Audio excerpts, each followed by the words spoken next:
Folks, we're back. This is Steve Sanson with Veterans in Politics. Today we have Andre Haynes, who is the founder of the Armed Forces Chamber of Commerce. Yes, we have one of those, if you guys didn't know, for all you veterans out there. Well, let's go right to Andre Haynes. Mr. Haynes, how you doing today, sir? Good. Thank you so much for having me on the show. Absolutely. Pleasure and a privilege. Tell us about yourself. Well, personal or business? Don't matter. Finally. Nah, you know what? I'm You're 5'2", you like long walks in the park. What's going why on? you make me short, man? I'm not 5'2", man. I'm 5'3.5". No. You know what? I've been living in Las Vegas since '93. Went to high school here, did some college, teach at college. Business owner, advocate for a lot of groups and a lot of people. Veterans, children with autism, different people. So very involved in the community, a business owner, and I like helping people and found a way to make it profitable too. Oh yeah, tell me about it. That's me in a nutshell. Got married a year ago. Oh, congrats! Thank you. So getting who'd you marry? Oh, Patsy Brown, man. Patsy so Brown. getting acclimated to that, man. It's And by the way, this interview is brought to you by Patsy Brown. So getting acclimated to that. You know, on the outside, when you're single and you've never been married before, it looks real easy. Two people get along, enjoy one another's company. Yeah. You get married and you realize, it's not. What the hell did I do? It's not all about you. You got to think about the other person, and sometimes put them first. Yes, maybe we, not me. What you're gonna eat, where you're gonna go, what you're gonna do. It's fun. I love it, but there's a learning curve, man. Yeah. You got to learn how to compromise. You know how to do that? Yeah. I never did, man. It was the Andre Haynes show starring Andre Haynes, but now it's I know EMG.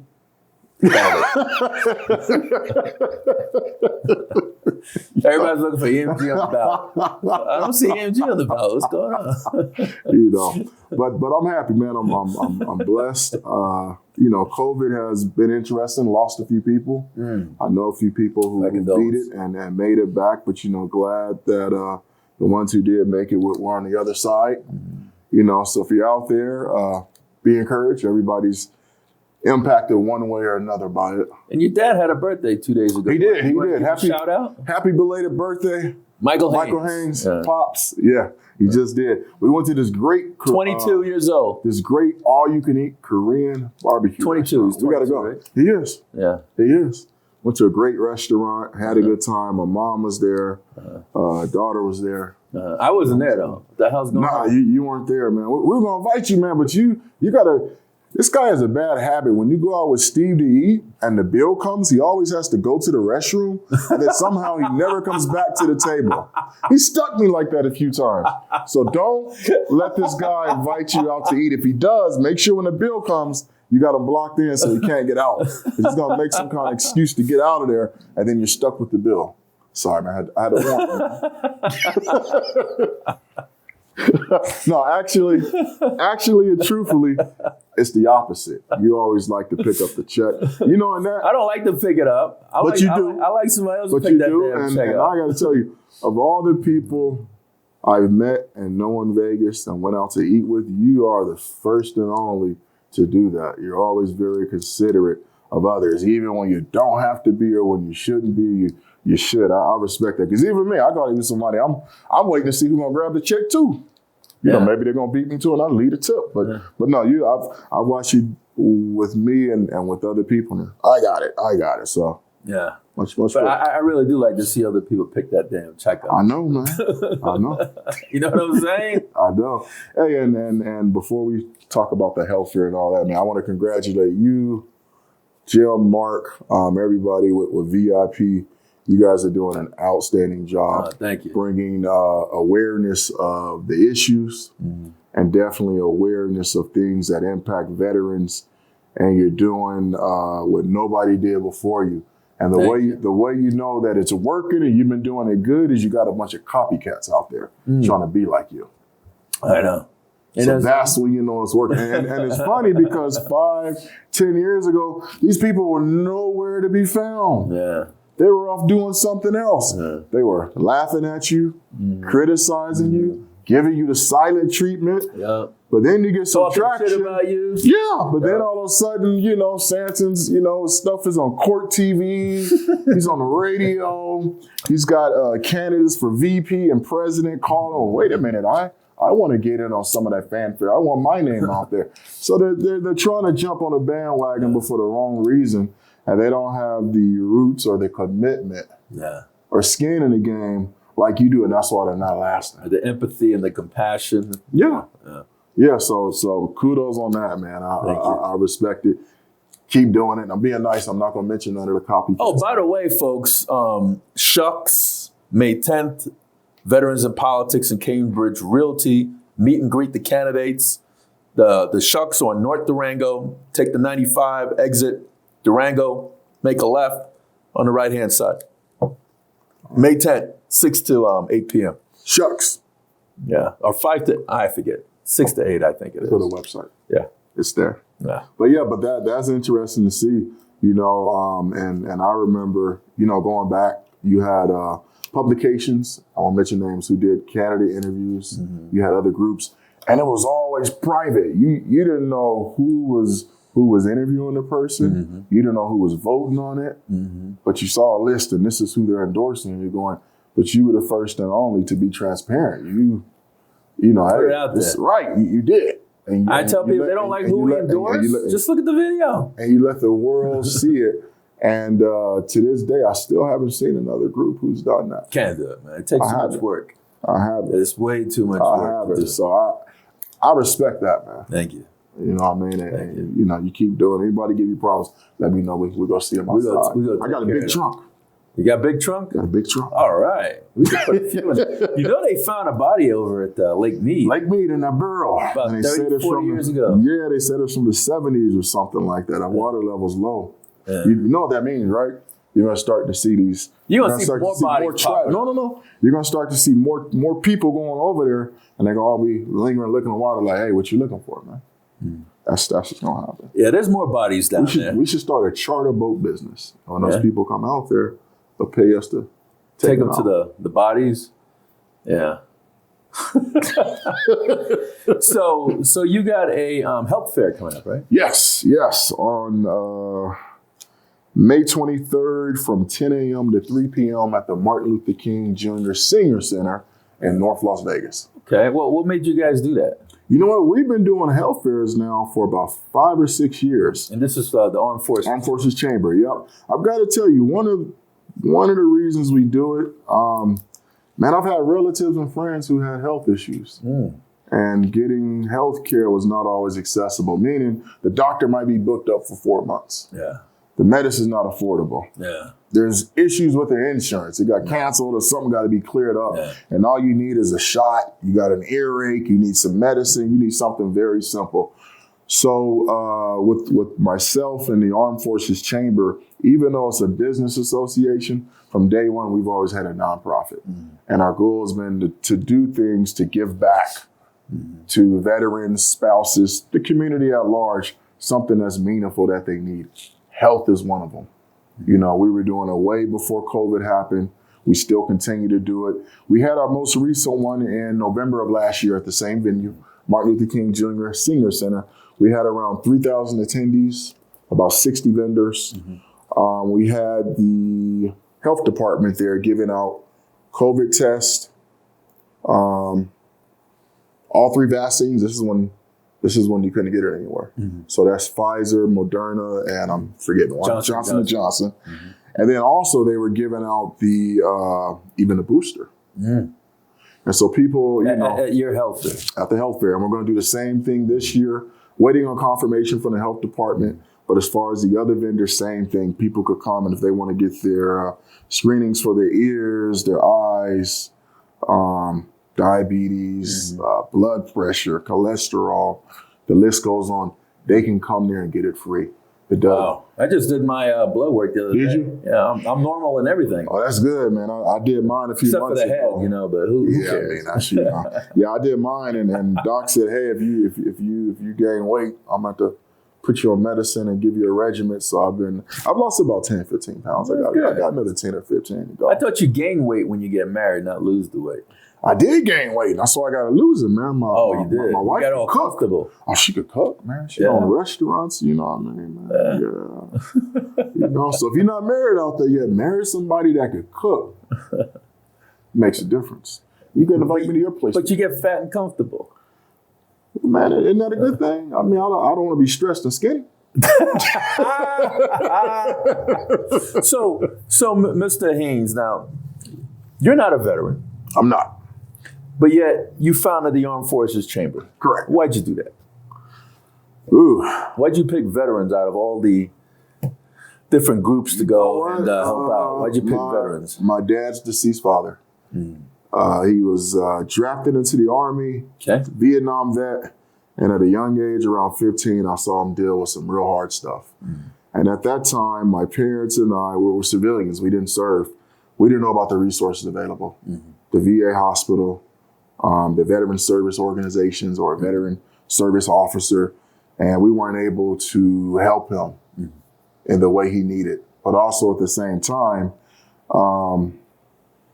he wasn't a part of any group, so he didn't have any veterans, any brothers or sisters in arms around him who understood that could talk him off the ledge.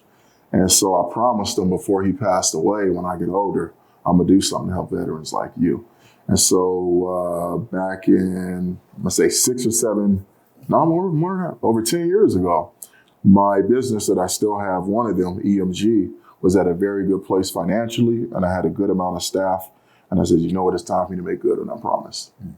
And so I started out way back then helping raise money for veteran organizations, promoting their causes, volunteering. That's how you and I met. And one thing led to another, and about 6 years ago, I was thinking about my kids, my son and my daughter. And I said, I've done okay financially. They have a better than average lifestyle, but something's missing. And I realized what was missing, I didn't have a legacy. I thought about the Waltons, Walmart. I thought about the Hiltons. I thought about the Kennedys, all these different people where they come from something. They could say, this is what my family did. This is what we stand for. I didn't have that. And so I spent about... platform, basically. Yeah. I spent about 6 months to a year thinking about what can I do that I'm passionate about, but leave a very good platform or mark to identify this, when I leave the earth, if we want to pick out one thing that he did or that the Haynes stand for, what is it? And so after doing homework, I said, okay, I want to do something with veterans. I've been working with veterans for a long time. And then I said, well, I'm very good at business. That's not something I have to relearn or go get a degree for. And so after doing my homework, I said, okay, veterans business. I looked around. We had over 100 chambers of commerce here in Nevada. We never had one for veterans. And so originally, I was actually going to name it the Veterans Chamber of Commerce. And one of my former charter board members said, don't do that. You pigeonhole yourself. Call it Armed Forces. Now it's all inclusive. Active duty, Guard Reserve, veterans, spouses. So we did that. And later on, we expanded membership to include dependents, first responders, DOD, and of course, from day one, civilians like myself. Because it'd be horrible to start a group that I can't join. And you know what? It's done Can't well. even join your own group. Right. It's done well. It's like these people running for Congress and they live in Congressional District 1, but yet they're running for Congressional District 3. Yeah, you're right. And they can't vote for themselves, but yet they ask you to vote for them. You're right. There's a guy in trouble right now. He was a state legislator. He ran, he won, and then it came out that he didn't live where he said he did. And right now he's going through the legal system and all that. But I was good at business. So we started that. We did good. In about 3 years, we grew to almost a little bit more than 2,500 members in a few different states. And man, thank God for a good board and good people. They told me back in the last quarter of 2019, they said, we're growing very fast. You can't help everybody, Andre. So we have to find a way to duplicate you. Duplicate these services where the quality doesn't suffer. And what kind of services you provide? Business support. So whether a person wants to start a business, the business is existing, and now you want to franchise your business, go public, sell your business, or you just want to have it, you need help sustaining it. We help them no matter what stage, no matter what size. A lot of services we provide in-house, a lot of them we're going to refer you out to one of our resource partners like the Small Business Administration, Small Business Development Center at UNLV, the list goes on. And so they told me towards the last quarter of 2019, we have to duplicate and leverage ourselves. So they said, we got to go digital. So man, we started using an online calendar platform to schedule meetings. We started putting the PDFs online. We made it so a person could join online, make a payment. We put everything online. So by the time we had the shutdown in 2020 in February, our members are already acclimated. And the membership just went, because then we only had a few hundred. And then overnight, just boom, it went up. So I've noticed more and more civilians are running veterans groups. Example, Len Connell, RCL, who does all the angels, and he does the VA benefits, disability, and all that. Right. He runs that. So how important is it for non-veterans to get involved in veteran issues? You know what? It is for a lot of reasons. And I'll give my reasons. Everybody else's reasons might be different. But for mine, number one, I realized this. If it weren't for veterans like yourself, I wouldn't have the freedoms or the liberties I do in this country. Freedom of religion, freedom of press, just freedoms. Not the press, but I'm sorry, not the press, but you know what I mean. But it's the veterans, it's the military who fought for us to have those rights. That wasn't something I was given. Somebody gave their time, their blood, somebody gave their life so that we can enjoy that. And we still do hundreds of years later. That's one of my reasons. But number two, I didn't serve, but I'm a father. Hopefully one day I'll be a grandfather. One of my kids or grandkids might serve. So even though I'm not part of that group per se in service, right, maybe I can do something now so that if they do serve later on, that helped out. And then I've got a lot of friends and family who serve. So I think if a person can, if they have the time, if they have the resources, if they have the right intent, and you can help in whatever way, no matter how small or how big, do that. Now, I think being a veteran and not serving and helping out a veteran organization, I think is real cool because it's a different perspective. And maybe that civilian can see something that the veteran or the person who's worked in the military for a long time does not see. And I think you can have the best of both worlds. And again, that's individual, that varies. I'm not saying that's with every civilian. That's what works for me. And so I like it because with the veterans I work with, Andre, this is how it is. This is what we do. This is what works and doesn't work. Okay, good. Now, my experience as a civilian, as an individual, and as a business owner, this is what works. How can we put those together?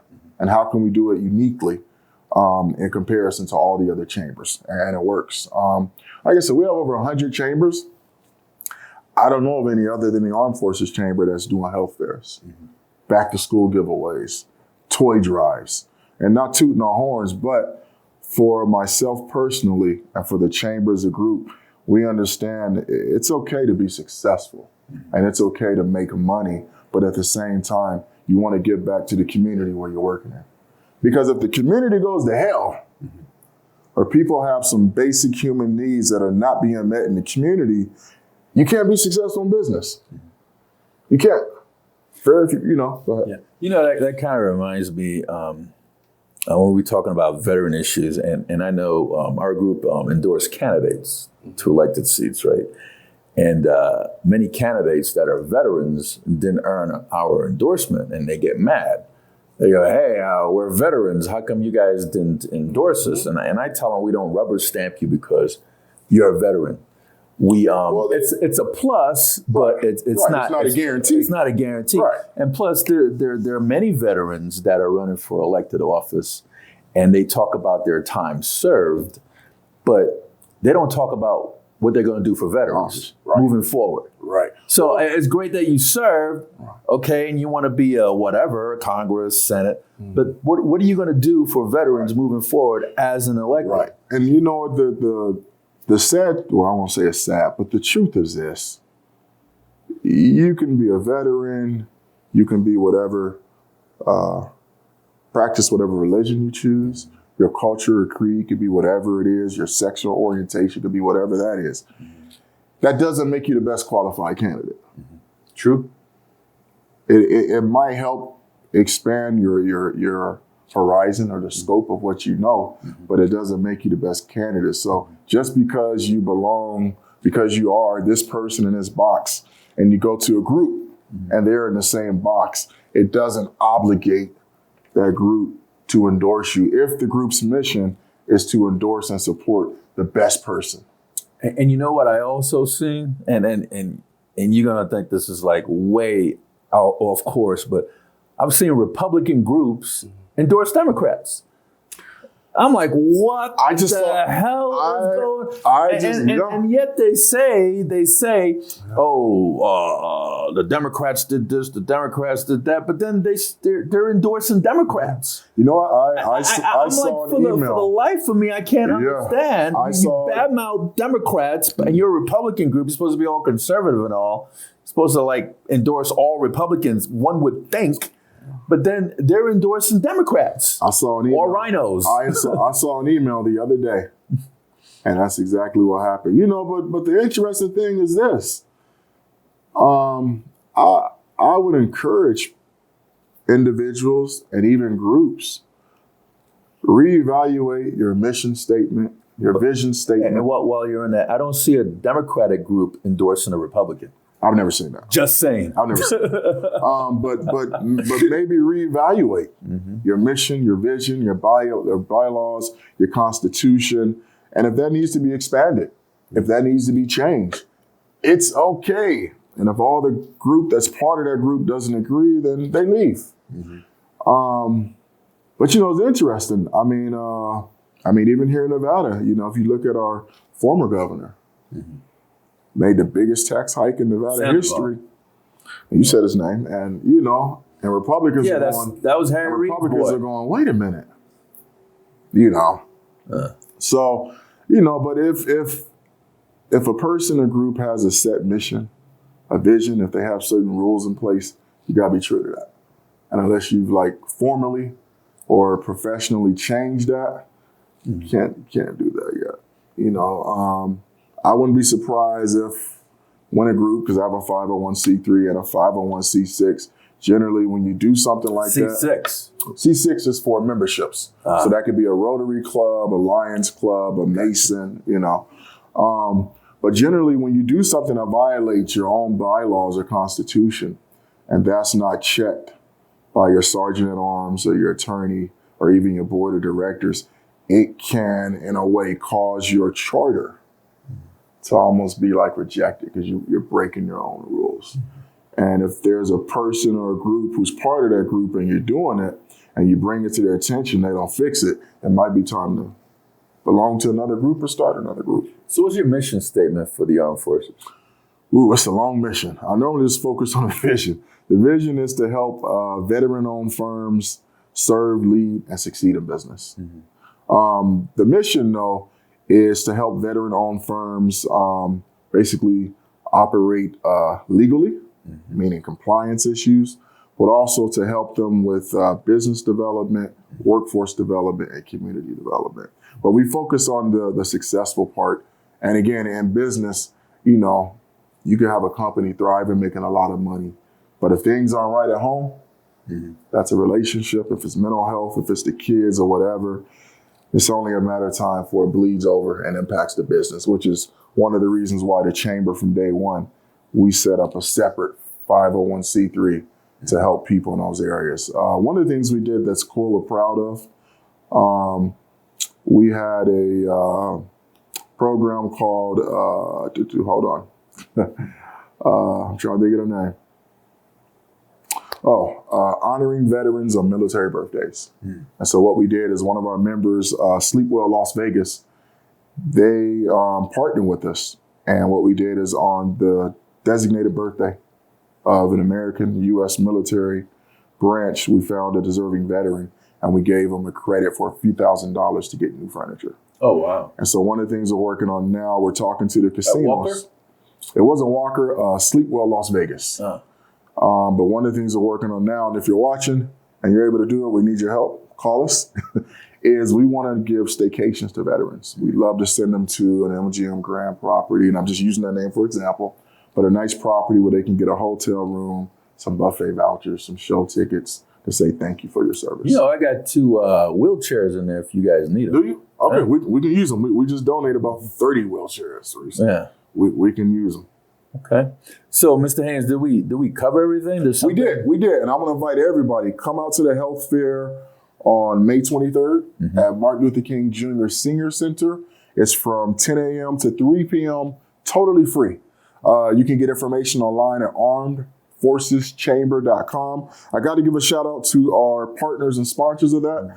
That's Pamela A. Goins-Brown, Byron Goins, Patsy Brown, hi honey, Jason Gunno, Stan Height, Nancy Weiss, Stavros Anthony, EMG Auto Brokers, and Protect Health. Oh, wow. You got a lot of sponsors there. We do. Okay. It takes a village. That's right. So, Mr. Haynes, I'd like to thank you for coming on the program. Thank you. Could you look in the camera? Mark's going to zoom in on you. All right. Then you can say whatever you want to say. You on my left side or my right side? And your point of contact again. All right. Point of contact, best point of contact is online. Armed, A-R-M-E-D, Forces, F-O-R-C-E-S, Chamber, CHAMBER.com. If you are a member of the Armed Forces or a spouse, first responder, DOD, or an advocate and like to support veterans, we are accepting new members. We need volunteers. We need lots of support. So if you're sitting around and you have some skills, some money, or some items you'd like to donate and support, we'd love for you to consider us. Thanks so much for watching. Thanks again, Mr. Haynes. Thank you, sir. Take me to lunch after this. You're going to pick up the tab. No, hungry, we're gonna get Mark. All I get is this bottle. Oh, Mark? Okay, good. I thought all I got was this bottle of water. I think it's his turn. Yeah. like a year ago. I want to encourage everybody. Go vote. The primary's coming. The general is right behind it. Go vote. Don't complain about what you don't like or how things are. Get involved. Go vote. Check out VIP's website. Look at who they endorse. Look at the issues they talk about. Educate yourself. Go vote. Yeah. Folks, that was Andre Haynes, who is the founder of Armed Forces Chamber of Commerce. And make sure you guys go to the health fair. You know, if you can't make it, you know, you send the flyer. You got flyers going on? We do. All right. Where could I get the flyers? On your website? On the website, yep. armedforceschamber.com. Yeah, send folks to the website to get the flyer and get the information. And make sure you stay in good health. This is Steve Sanson with Veterans in Politics. Until next time.